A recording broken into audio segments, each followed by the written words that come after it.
In addition to one of the adults, apparently the adults who was in charge of this makeshift compound, being the son of one of the 1993 unindicted co-conspirators in the World Trade Center bombing, who also was the character witness in the trial of the blind sheikh. But that also, in addition to all of this, the court documents say that the plan, and apparently was underway, was to train these children who were there at this makeshift compound to carry out school shootings. Sounds like they were holding up for some kind of war, right?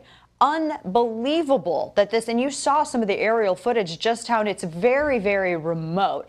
And law enforcement had this under surveillance for some time until they were able to get enough evidence to storm in.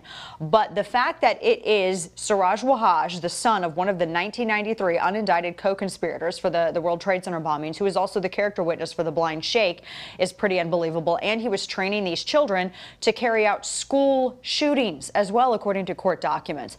Another interesting related note to all of this is that the father, this imam, this very controversial imam in New York City, Siraj Wahhaj, is also the mentor of Linda Sarsour. Remember, the founder of the Women's March, the head and the face of the Women's March, had said before, and we've played video on this program, I've talked about it quite a bit, about how she has said previously that she considers Siraj Wahhaj Sr., the father, to be her mentor.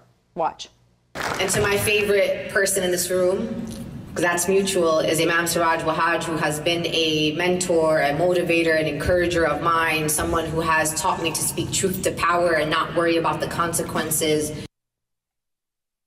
Very interesting that just, to some of the associations from all of this and just how everything is related. Now, we're going to continue to follow this story particularly as law enforcement are still searching for the whereabouts of that 4-year-old boy. Now, some sources say that individuals that were there at that compound, some of the children apparently were telling law enforcement that they remember seeing this little boy there, but then all of a sudden he was no longer there, and law enforcement are also starting to think at this point that they might be looking for his body or his remains. They did find the remains of a child at the compound. This was reported yesterday, but they have not yet positively identified those remains, and so we'll be on the lookout for those developments, and we'll bring you those as we get them.